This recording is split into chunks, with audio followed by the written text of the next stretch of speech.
Thanks, Jess.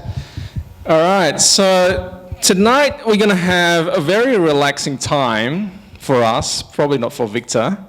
I thought it would be a good chance for us to meet and to know Victor a little bit. I know some of you have worked with him a lot, but I think some of us probably don't know much about Victor.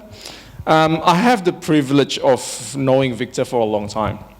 I remember we used to have lunch at Macquarie Centre when we still work in Macquarie Park. That seems like an eternity ago, right? We used to have Japanese, and we used to have lunch at North Sydney. You came by North Sydney, we had a chat. We talk a lot about church and ministry, and because I think Victor is really a guy who has his heart on God, on ministry, on the local church. So every time I speak with him, it always brings me life and that little bit of wisdom that I needed at the time. And Victor is one of those voices that encouraged me to do the full-time ministry. So every time I had that conversation with Victor, it's always inspiring. So I thought it would be a good idea to have a wider audience. So hopefully you can be inspired by our conversation as well. So it's like, Vic, it's like our lunch talk, but with, 20 people looking at us. Hopefully that's okay. So why don't we welcome Victor, and we'll see how we go. All right. Welcome, Vic. Thank you. It's been 18 months? Yeah. Something like that. Something like that. Well, thank you for being here. I know you're a very busy man right now. But can you just tell me a little bit about your story? Just a little bit. I know you have a full life, but, how you came to faith and all that. Just a little bit. Just a little bit? How much time do I have? I don't know. Just the highlights. Highlights? So I was part of a Christian family, I suppose. My grandparents, parents, the earliest story they tell me, I was born in Indonesia, and the earliest story they tell me was that I went missing from the family home when I was about 1. I wandered off, and how did that happen? Did you just crawl out of your... I have no idea. Oh, right. Wow. I need to ask your dad. Yeah. And they were searching for me, and they found me at church. Oh, wow. Yeah. I remember the Bible telling that story. Wow, that is awesome. Family came to Australia when I was 2 years old, so that was back in 1977. So if you can do the math, you can do tell the math, how old I am. So I've been to church kid all my life. Apparently, when I was in Sunday school, I was a bit of a bit naughty, I suppose. I think that's what happens. The naughty ones become a pastor. I think so. And then when I was about 12, it was just one night. I said, Lord, I want to give my life to you. It was just, beside my bed, and that was about it, really. And I think I just sensed my life change, even at that age, very, very radically. So I was part of a youth group, and I just got involved in ministry from then on, really. So very, very big change. So that's my early life. Yeah. And then did go through school and do all that kind of stuff, and I don't know which way do you want me to go with the story. So now, all right. So now you are a senior pastor in Kingsford, Church of Christ, and now you're also the conference president. So how long have you been pastor in Kingsford? So Kingsford, I'm in my 4th year now at Kingsford. It was a very radical change for me. So I was working full time and also pastoring, ministering at my parents' church. I still call it a church plant, even it's 18 years later. I still call it a church plant. So I was working and ministering at the same time, and then this opportunity came up at Kingsford. I was encouraged by some some men of the faith, some of the older brothers within the movement encouraged me to apply at Kingsford. I did that, and it's been wonderful. Wow, that's so good. Now, I think since you're involved in the local church, and now you've been working in conference executive for a while as well, right? Yeah. So I think you have this unique perspective of how churches or Christianity is in Australia. Can you tell me a little bit about, working as a conference president, but also involved in local church? Are they different? The perspective, the view. What can you tell us about? The workload is different. The responsibilities are different. That's for sure.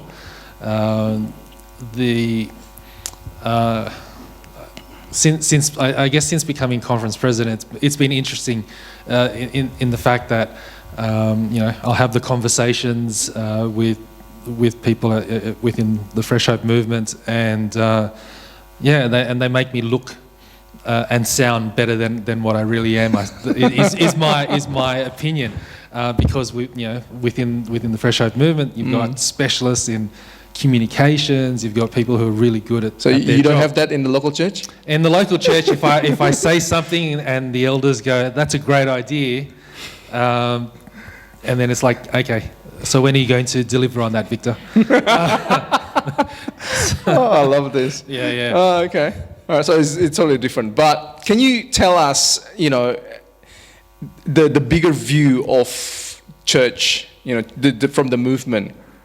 I think when we're at a local church level, I think we sometimes get stuck in a loop of the week to week. The week-to-week stuff, whether as church pastors or for those who are in ministry, you plan from one week to the next. You're looking at Sunday, and then you're looking at next Sunday, and then you're sort of looking a month ahead, and you get a sense of, okay, there's something happening, but you don't necessarily hear from. You sort of get stuck in your own little bubble. Right.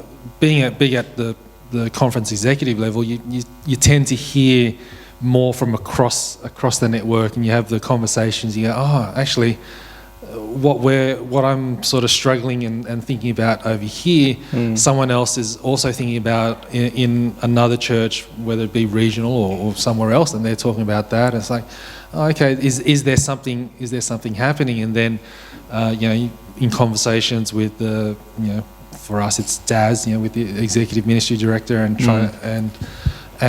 he has more conversations, and you go, okay, there's something about it, about this particular movement that might be important for the church globally, as in not just Churches of Christ, but for the big C church. Yeah.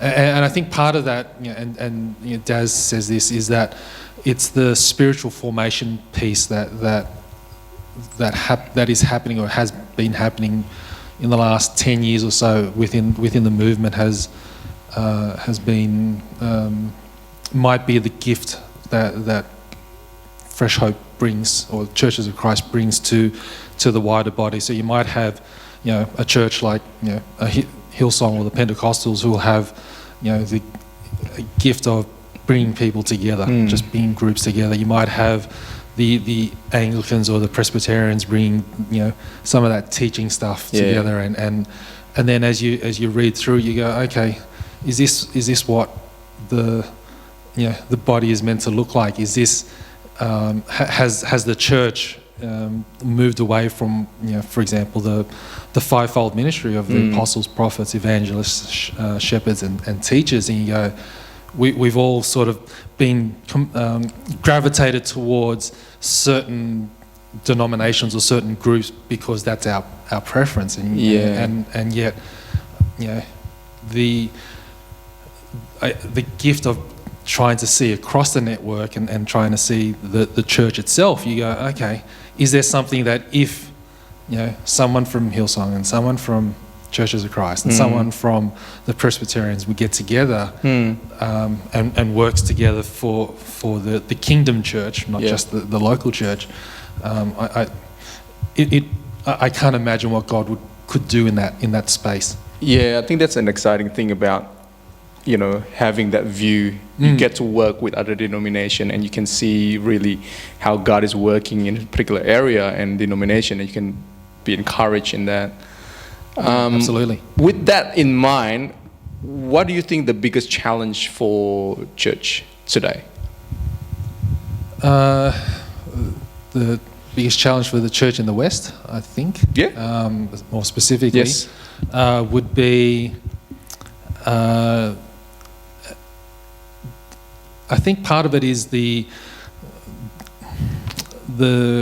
nature of, I guess Christianity for many in the West is on the nose. Like, I mean, if you hear it in the media, it's like, the church has done something again. It's something bad has happened, and yet on the grassroots level, on the local church level, there's a difference there, because the people get to know you, they understand what your heart is in certain ways, and they actually will miss the church if it goes missing, I suppose. And that's the experience I've had at Kingsford, right? Especially, Okay. On the flip side, what do you think the hope for the state of the church today? The hope is, I think, is if we truly believe the gospel as being the good news. That's a big if. That's a big if. Yeah. If we all truly believe that. Yeah, and we embody the gospel. We as embody a church, it. We live it in our own lives. I think this world, especially the generations that are coming after us, is looking for hope. Is looking for what love really is, and is looking for forgiveness, is looking for the things that they're trying to find in other places. The thing that Jesus said in the Bible. Yeah, the Bible. That's if we believe that. Yeah, I think that's good. So you can see both sides, I guess. You can see the struggle in the church, the problem that we have, and then you can see the hope for the church as well. Yeah. Well, this weekend we're going to focus on discipleship. So I guess in your walk with God, has God been forming you lately? If you can share a little bit. Lately, I think lately has been an understanding that I probably wasn't discipled or formed well. Oh, tell me more. When I was younger. Right. Okay. In the sense that I think, as long as you turned up to church, you read your Bible, you're part of the fellowship, you served. Yep. I think the assumption was, you're growing and you're becoming more mature, and yet I think, I'm coming into this weekend, with you guys to say that, hey, this is family, and I'm going to be quite open with you and questions and the struggles that I've had, and yet to see God's grace in my life. So, and yet I think in my personal private life there was a tension of going, actually, this is probably not Christ-like, and this is probably not the way I should be living, and yet. Even like doing devotion every day. Like not doing devotions, not praying every day. So it's like you've been formed into the. It's more like not just a behavioral thing, but it's really a heart thing that God is forming you. Yeah, and so certainly probably in the last, I'd probably say the last 10 years or so. When I was 35, I started asking the question, coming up to 40, thinking about, okay, is this going to be a midlife crisis and all this kind of stuff? The question I asked myself was, okay, God, well, not only to myself but also to God. It's like, okay, God, what would you have me do for the second half of my life? And that was a question I struggled with for a good five years or so at least. But certainly in my 30s, I started to learn more about myself, trying to gain a better understanding of who God has created me to be. And I think through that process, it's been much more intentional in learning and in trying to understand who I am in God's bigger story. Right, and so I'm assuming that also played a big part in you moving from a secular work to, ministry. Yeah. All right, cool. What are the spiritual practices in the life of Victor T? If you think, I grew up, not being formed correctly, but now, how do you see you're being formed in the spiritual practices? I think that I don't think there isn't a difference in the practices themselves. You're still reading the Bible, still devotions. I think that the difference is the connections that I'm having with people around me, having trusted friends, peers, having trusted mentors around me, and being much more open to sharing some of the deeper stuff within me. It has helped in my spiritual life.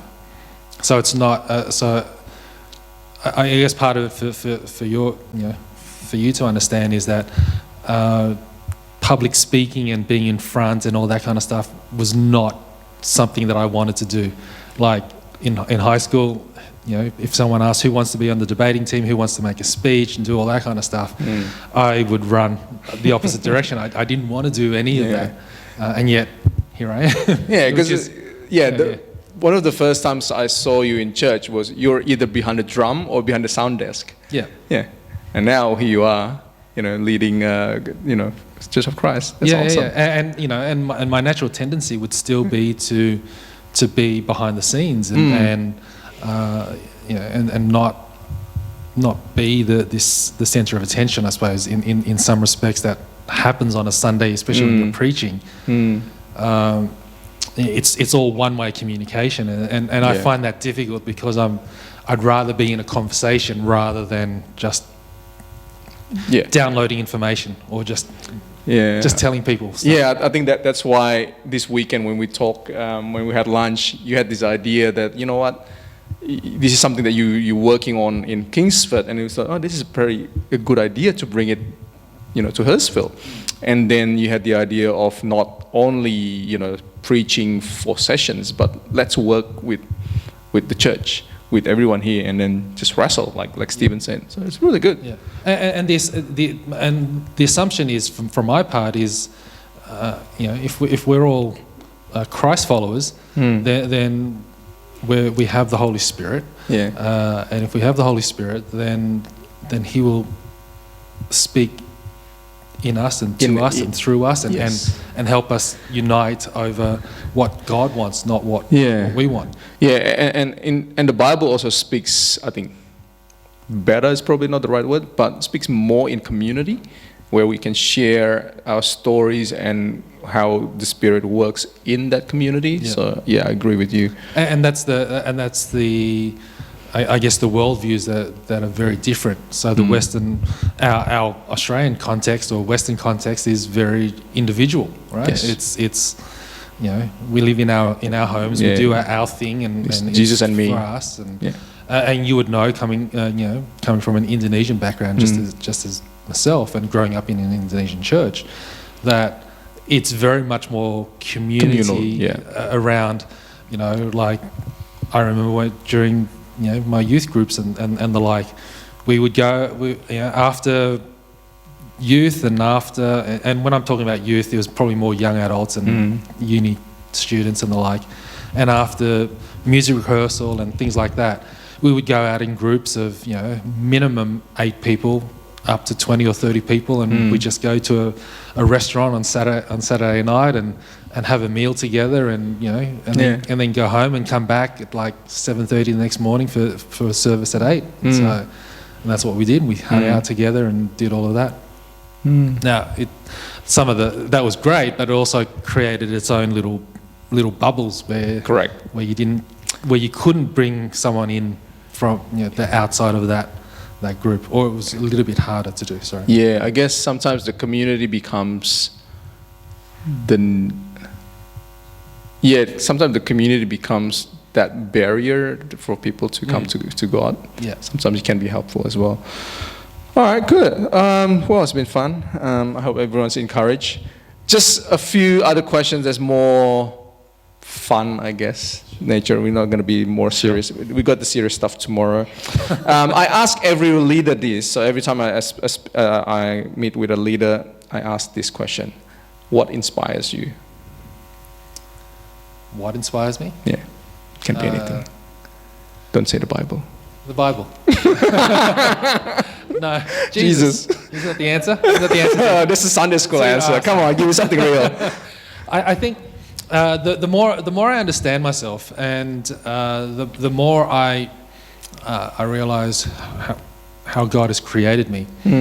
I think the word that pops up more often than not, and sort of explains more about me than anything, is the word catalyst. Okay. And in a chemical context, I suppose it's you've got one chemical, or you've got one thing into that forms into another thing, and you've got this catalyzer or this thing in the middle that helps with that process of moving from one state to another, without having and with the end state not having that catalyst be too much of a, like, it's an influence in that transition, but isn't part of that end product. And that's I guess how I see myself a lot, is that I'm here to help people to go from one state to another, to go from one place to another, and not necessarily being the one that has the credit or anything like that. It's just I'm just part of that process, but I'm helping that process through. Oh wow, that's so good. All right, okay. What do you do for fun? What do I do for fun? Depends on the day. So photography was always something that I love doing, and the photography I love doing is actually more people taking photos of people and groups, rather than nature and all that kind of stuff. I just don't have the patience to wait for the perfect light, sunlight, and then for this or that. It's less, just taking photos, playing music. You touched on that. I played drums in my teens, I suppose, and certainly into my 20s. But in probably the last 10 years or so, playing, singing and playing guitar and things like that. So it's been a different hobby, expensive hobbies, I suppose. Right. Photography and music is not cheap. Yes, they are very, very expensive. All right. What books are you reading now? What books? Yeah. Too many books. Okay. I've probably got about Name a couple. Name a couple. One is called Being the Bad Guy. I've got it in my bag. It talks about it's an Australian author, and he talks about how Christians are no longer looked upon as being the good guys, but now being looked upon as the bad guys in society. We've got what else? Discipleship with Monday on Mind. So it's not just discipleship, or it's not just being a Christian on a Sunday, but how do you carry that through the week? Live it out. There's a book that we've been asked to read, Discerning God's Will, together. I've sort of read a little bit of that with the deacons at Kingsford Church. We're reading Deep and Wide by Andy Stanley. There are a few. Oh, that's good. I can relate. What's one thing about you that surprises people? That I'm a pastor. Really? Well, it depends. I guess it depends who I'm talking to, I suppose. Yeah.